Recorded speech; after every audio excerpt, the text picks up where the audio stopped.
we say we are examining this issue of caste and Hinduism because that is the greatest allegation against Hinduism or accusation against Hinduism. And we have been having some short talks about what exactly our scriptures say. So we had three short talks so far.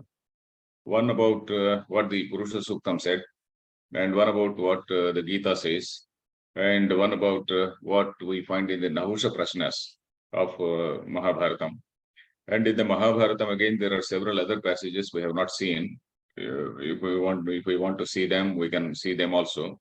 But today, I want to talk about Manu Smriti, because Manu Smriti is again another text which is bashed by all people at all times. And nowadays, we are finding people who burn the text. There are many people who say the text is great, and then there are many people who also burn the book. So most of them would not have read the book, but then they do burn the book. But if we see the text, it is really a great text. If we really read the text, in fact, I happened to read it luckily for me. I got a book with a old commentary also, Pulluka Bhatta commentary. And along with that, I happened to read it. So I find not only several people, not only in India, but in all over the world, several people have found that the book is a very exalting book. And then if I can read out a small passage from a small passage by a person like William James. So he writes, William Jones. William James is another person. William Jones is another person. So he says, a spirit of sublime devotion, of benevolence to mankind, and of amiable tenderness to all sentient beings pervades the whole work. The style of it has a certain austere majesty that sounds like the language of legislation and exhorts a respectful awe.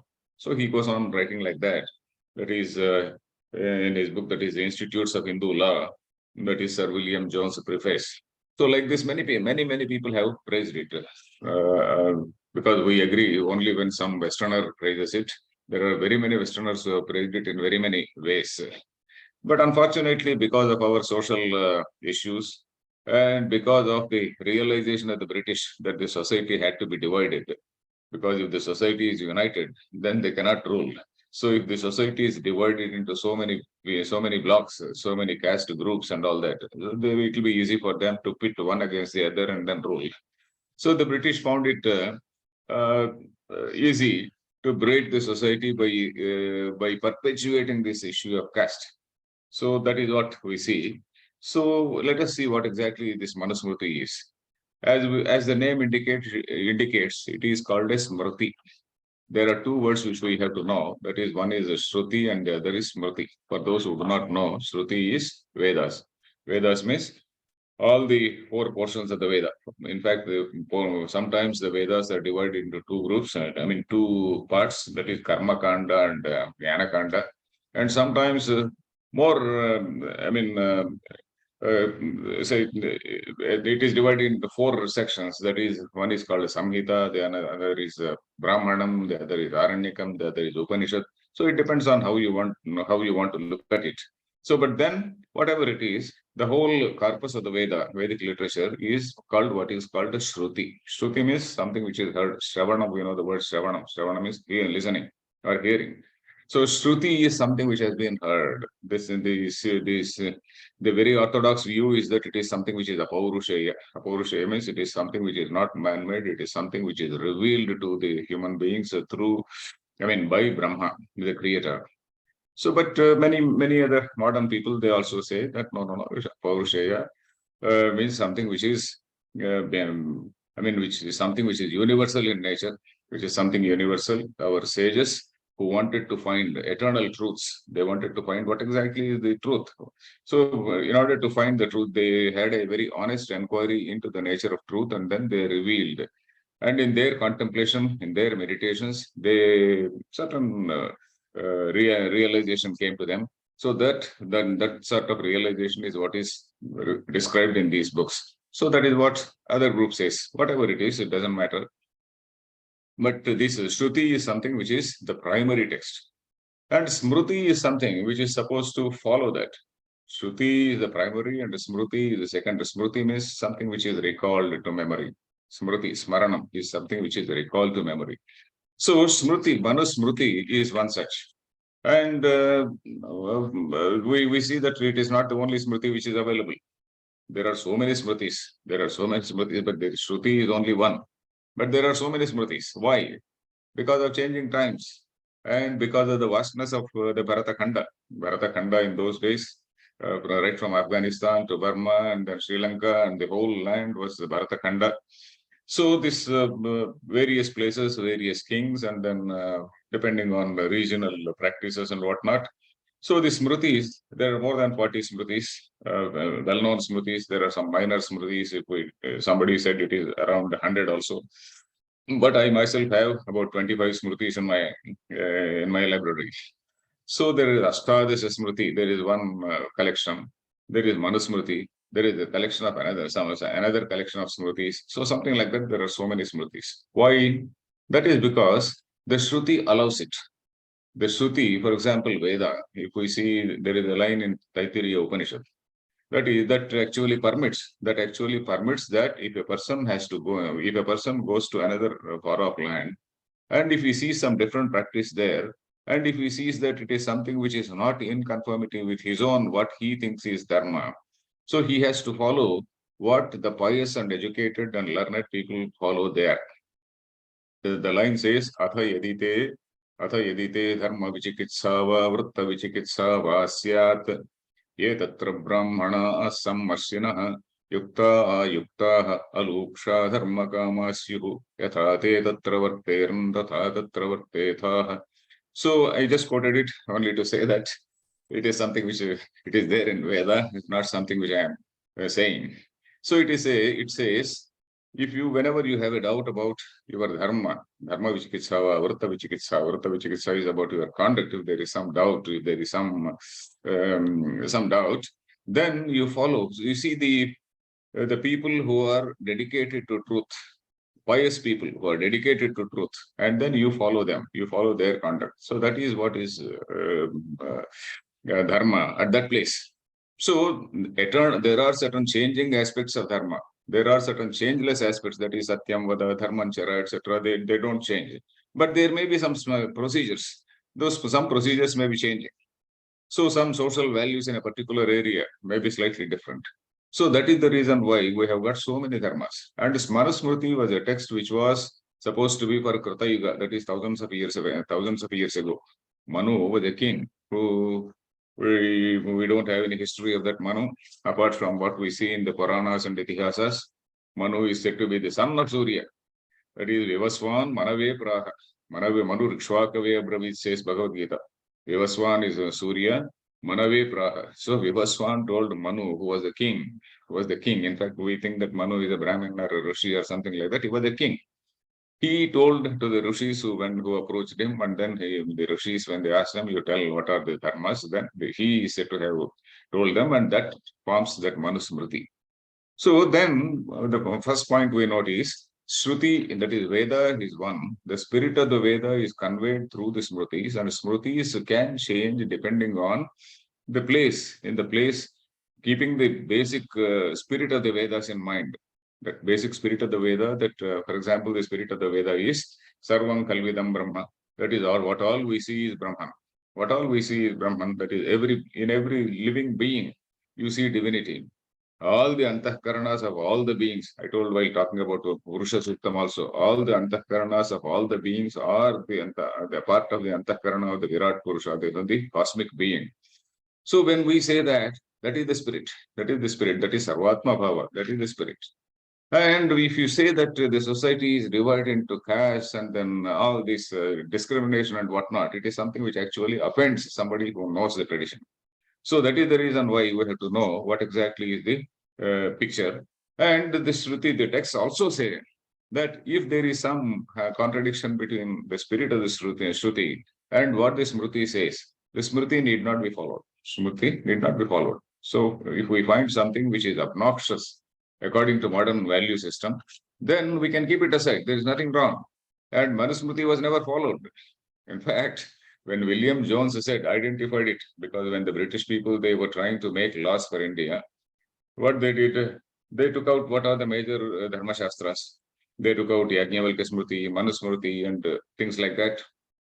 Particularly, they followed the Yajnavalkya Smriti. There is a Midakshara Vyakya, there is a huge commentary on that Yajnavalkya Smriti. So they also followed certain things from Arthashastra. So, like that, when they studied, so William Jones identified this book as a sort of reference book, and that which defines the character of the Hindus, that which is a representative text of the Hindus. So that is what he thought, and then he put it like that. So from then on, the attacks on Manusmriti came. And recently, there is a great misunderstanding by some people, by certain sections, that there is an attempt by the government, the present government, to make Manusmriti as Constitution of India. It is something which is a very, very wrong assumption. I don't think, I certainly, I don't think that the government is trying to do any such foolish thing. Constitution is also like a present day Smriti. In fact, in my view, Constitution reflects all the values which are there in our the Vedic literature. All the values of equality, etc. They are from the Vedic literature. They are not something which are imported from outside. In fact, I have written this very, very in great detail. I explained it in my books on Hinduism and in my book on the Bhagavad Gita. Two books on Bhagavad Gita. So these ideas of equality, etc., that is something which dawned on the Western people in the 18th century after interaction with the Indian and with India and China. After reading all our texts, when they encountered our civilization, then only they got these ideas, and then we are under the wrong impression that we got these impressions from outside. So, Constitution of India is a book which is reflecting the values of the great spirit of tolerance which is there in our text. So that is what we have to find.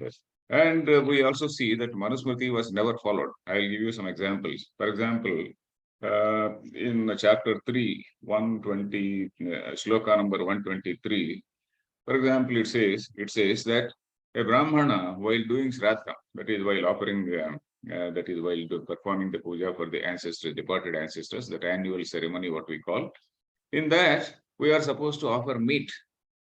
It is something shocking if we say that to a Brahmin, Orthodox Brahmin, because number one, most of the people do not know also what is there in the Manusmriti. People follow what is called Dharma Sindhu or Nirnaya Sindhu. There are other small texts which talk about on this festival day, what should you do? On the another festival day, what should you do? How is the festival tithi decided? So such things people are bothered. They have not talked about. In fact, a survey can be conducted. We can say a survey can be conducted. You see how many people know Manusmriti. I can assure you that among the educated people, 99% of the people would not have read Manusmriti. And the remaining 1% might have read something about Manusmriti because of the controversy. Otherwise, they would not have bothered. Because of this controversy, some people praising it, somebody not praising it. Maybe because of this controversy, maybe 1 or 2%, because nowadays many people from the social media, they are also getting educated. So apart from that, nobody knows. Nobody knows. In our childhood, we never knew what was Manusmriti. And even the traditional people, they never bothered to read Manusmriti. So, but then now we are thinking that okay, Manusmriti is a representative text, but we never followed. As I told you, this Shraddham, giving meat to ancestors, departed people, forefathers, is something which is say just unknown, and then it is something which inconceivable. Similarly, in the same chapter, third chapter, 268, 269, etc., the shlokas, they say that which meat pleases the departed people. It seems the departed, our forefathers, they like goat's meat, they like deer meat, they like some other meat. So something like that. So if you give this particular meat, for how many days they will be happy. If you give this particular meat, how many days they will be happy. So such things are there, which are something which are never followed, never known also. And Manusmriti also says that there are only 4 varnas. And this shloka, in fact, I can read out that shloka. That is chapter number 10, shloka number 4. It reads,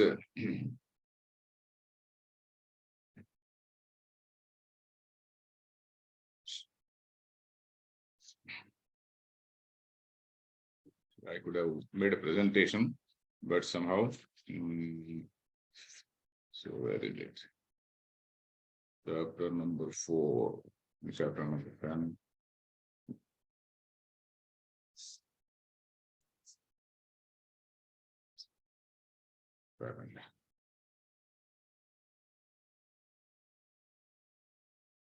Yeah, I'm sorry for the delay. This, yeah. Brahmana Kshatriyo Vaishyas Trayo Varna Dvijatayah. It says there are 4 Varnas. Among the 4 Varnas, the first 3 are called Dvija. Dvija means twice born. Twice born means physical birth from the mother's womb is the first birth. And the second birth is when a person gets this ceremony, what is called the Upanayana ceremony, and then has this Agnyopavita. That is the second birth from the teacher. The first birth is from the mother. The second birth is from the teacher. Brahmana, Kshatriyo, Vaishyas, Trayo Varna, Dvijatayah. These 3 Varnas are Dvijatis. Chaturtha Ekajatistu, Shudro, Nastitu Panchamaha. Chaturtha, the 4th Jati is Shudra. And there is nothing like 5th. There is no such thing as 5th. Panchama, what we call Panchama or Chandala, there is no such thing. So, this Varna, this says there are only 4 Varnas. And these 4 Varnas we have seen from the Gita, that from the Gita and the entire Mahabharata and from various other texts, these 4 Varnas are dependent on the personality type. They are the personality types. Somebody has more of Sattva Guna, somebody has more of Rajoguna, somebody has more of Tamoguna, depending on various proportions in which these 3 gunas have mixed in a person. Each person, is a mix of these 3 gunas in different proportions. So depending on that, the Varna is decided. And Varnas are only 4, and Varnas are universal in nature. It is not only in India that you find in Australia, you find America, you go to America, you find people of Sattva Guna, people of Rajoguna, people of Tamoguna. So gunas are something which are universal in nature, whereas caste or jati is something which is local, which is unique to a particular society. In all the Western societies, they also had their caste guilds. They also had their caste groups, something like a baker, something like a shoemaker, something like somebody like a goldsmith or some other smith. All these people, they were all like our own occupational groups. But then, when they had this industrialization of the 18th century, then all those caste groups merged because of several opportunities, because of industrialization and mass production and all that. Then mass manufacturing facilities, etc. Many people, they switched over to those things, and then the old trades disappeared. But in our country, we did not have this industrialization because we were under the British rule, and the British were trying to perpetuate these caste differences. This is what we see. So that is one point. Then discrimination. What is the type of discrimination that we see in the Manu Smriti? The first discrimination is that the first 3 categories, that is the Brahmana, Kshatriya, Vaishya, the first 3 categories are entitled for the study of the Vedas. And we know we have some clarity in our mind regarding what a Brahmana is and what a Kshatriya is. But we don't have clarity about what is a Vaishya. And what is a Vaishya? This text also says, and the same thing is told in the Gita also. This text says that Krushi, Gauraksha, Vanijam, all the farmers, or what all we call as agriculturists, they were all important people. They are not only were, not only are they were important people, they are important people, all the people who are agriculturists. And then all the people who are traders, all types of trades, and all types of the cow breeding, sheep rearing, all these people, all these cow herds and goat herds and all these people, they all were called Vaishya. That means a large section of society was called Vaishya. They were all entitled for the study of the Vedas, and only the servant class, the people who were just servants, so they were not reading Vedas. Of course, it was denied. We have to accept it. It was denied, and then the saying that if they listen and then some molten lead has to be poured into the ear, etc., is not in Manusmriti. It is in some other Smriti. Of course, it is there in one Smriti, not in this Smriti, not in Manusmriti. So, but then Manu Smriti tells that they are not entitled for Vedas. But what we have to know, understand is the present idea of Shudra is different from Manu's idea of Shudra. This is a very, very important point we have to see. Manu's idea of Shudra is totally different from what we have Shudras, what we think of Shudras now. Now Shudra means, for instance, Yadava is a Shudra. But then Yadava, Sri Krishna himself was a Yadava. Sri Krishna himself was a cowherd. And Krishna was a person who went to Gurukulam along with Kuchela, and then he studied there. And various other say groups, like if we see the Mauryan Empire. Mauryan Empire, who were the people, Chandragupta and all, he was a BC. There were so many BC kings there. And there were so many Yadava kings. There are so many, if you see our history, the Yadava kingdoms were there all over the country. The Yadavas were the most powerful people. They were the people who were present all over the country. They had kingdoms in Andhra, they had kingdoms in Karnataka. If you go to Karnataka, very famous kingdoms and most famous temples, most famous with great architecture. So all those people were there. So all over the country, all non-Brahmin kings were there. So Kshatriya does not mean only Rama and then Surya Vamsha and Chandra Vamsha, etc. In later days, so many people they became powerful. So many people became, for example, iron. Whoever were the ironsmiths, that was a very great trade, and they must have made a lot of money. And then the Shudras, they became the kings. The oldest example I know is Maurya. There may be much earlier also. So right from that time, if we see Krishna Deva Raya was a very great king and he was a BC. And like that, Kakatiya kings, they were Velamas, they were BCs. And some other kings like Kamma and Reddy kings were very, very well known. They were highly knowledgeable and highly learned people. So like that, all these castes who are thinking that they are the Shudras, they were not Shudras, they belong to that Vaishya category who were studying the Veda. So it doesn't mean that, so now we have to realize that 4% of the Brahmins, they did not control the 96% of the society. The 96 in the 100 in the society, at least some 80% or 85% of the people leaving the servant class, the small servant class, 80% of the people at least, they were studying the Veda. They accepted this particular structure. So that is the reason why Manu Smriti or whatever it is, this system, the Varna system, was accepted by the whole society. That is what we have to understand. And you say, well, then what are the other things? What are the other points of discrimination?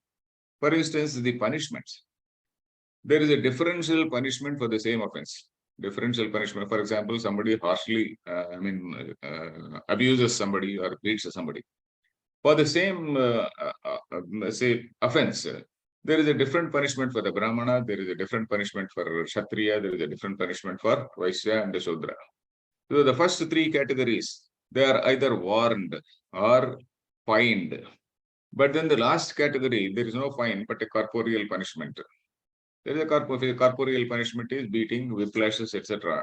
And for some offenses, maybe cutting off, for example, a Shudra beats somebody. So there is a cutting of hand. So such ruthless things are there against the Shudra. That is, when I talk about Shudra, I am not talking about Reddy, Kamma, Yadav, etc. I am talking about totally, absolutely servant class. So that is that is what I am talking about. Or that's what Manu talks about. Cutting off limbs. So Shudra would get a corporeal punishment, physical punishment, and the other caste would get either warning or something like a fine. But for certain offenses, the Brahmin is held most accountable. For example, theft is there. Theft is something which knowingly a person does.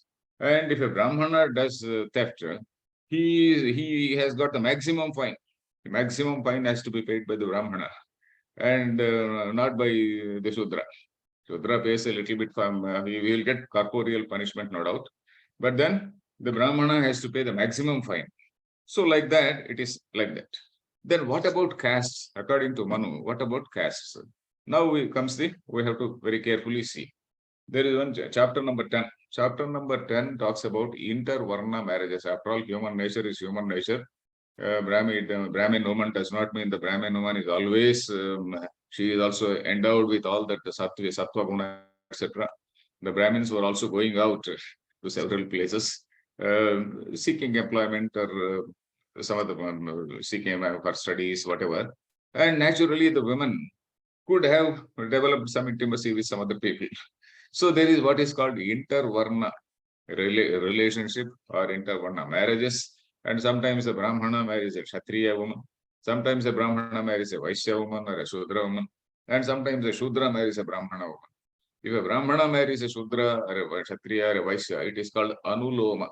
Anuloma means that is something. Loma actually means hair. The loma is another word for hair, Roma. And if we see the hair, it goes like this. This is pratiloma. When I do like this, it is pratiloma. That is going against the growth of hair. The hair, it has like it is flowing like this. This is anuloma, in line with the hair. Pratiloma, opposite way. Loma and Roma are one and the same. Loma sham pashu vissa haswaha says Veda. Loma is hair. So this anuloma is something. Brahmana, a person of one varna, the Brahmana varna marrying Kshatriya or Vaishya or Sudra is called Anuloma. Sudra going up, Rudra marrying a Brahmana woman or Sudra eloping with a Brahmana woman or something like that. So that is Pratiloma. So this Pratiloma was heavily discouraged. Pratiloma Vivaha was harshly discouraged, whereas Anuloma marriage was not encouraged, but it was not punished. It was not punished. But then the product, the person who was born, he was put into a slightly inferior class. Suppose a Brahmana woman, Brahmana person marries a Kshatriya woman, and then the person who is born, he doesn't become a Kshatriya. He is something else. So no, he doesn't become a Brahmana, but he becomes something like a Kshatriya or something like that. But if a Kshatriya man marries a Brahmana woman, so that person, he will go down in line. So similarly, a Shudra person marrying a Brahmana woman, that is the worst situation which was imagined by the whoever lawmakers or Manu himself, if we attribute it to Manu. So that was the worst situation. And that man was called Chandala. You see, the Chandala is a person who has a Brahman lady as a mother and Shudra as a father. And even there, we have to see that Chanda, the whole entire book, we see that there are so many permutations and combinations of all these people intermingling. So many permutations we can imagine. So not only these four varnas up and down, but the people who are born to them, again, they also marry somebody. The people who are born to them, that intervarna marriages, so they also marry somebody. So what will happen to them? So there are any number of names we can give to them. And where did Manu put them? Manu did not create caste. Let us be very, very clear about it. The whole book you can kindly read that book. So the Manu, what he did was, you see, castes are already existing in any society. Caste is something which is not created by a person. As just I explained it earlier also, just as we need cloth today, thousands of years ago also people needed clothes. And then there was a weaver. There was a weaver who made some clothes. There was one goldsmith who prepared some gold rings or gold ornaments. There was some other ironsmith who prepared weapons, who prepared all the armory of that olden days. There was some other bow maker. So all these occupations are described in, for example, Rudram, Sri Rudram. If you see Rudram, it describes all the occupations. They were existing in society. So what Manu does is he makes use of those occupations and he puts these products of these intercaste marriages in various castes. Suppose the Shudra marries a Brahmana woman and then his son is a Chandala. So he is less than a Shudra. He is not even a Shudra. Less than a Shudra, and then that man. So he becomes a Chandala. It is not Varna. It is one specific name given by Manu. And then that Chandala, he goes to a very, very inferior occupation like attending on dead bodies, and then this disposal of dead bodies, etc. But one more point we have to see is that this scavenging job is nowhere mentioned in Manu Smriti. We do not know how the society managed at the time. Scavenging job, it is not mentioned anywhere that scavenging or the toilet cleaning job. Because the sociologists say that India was totally mostly rural in nature, and I am from a village. And we used to go out, we used to take a water pitcher, and then we used to go out about 60 years ago, or 65 years ago to be precise. I used to take a water pitcher and then go out of the house and then go out of the village actually, go out of the village and then go to the nearest tree or the nearest a place where there is some cover and then sit there and then finish, be done with it. Women also did the same. Women used to go to a particular place where men were not going, and the men used to go in a different direction. So that was the picture. And I mean, till about 15, 20 years ago, we used to find women. Suppose you are driving in the night on highways, we used to find women. So suddenly getting up. When they see lights, they suddenly get up. Till that time, they are sitting just on the somewhere on the roadside. So it is like that. So because of this open defecation, as they called it, because of this open defecation, there was no need for people who, I mean, to scavenge. At least in villages, there was absolutely no scavenging.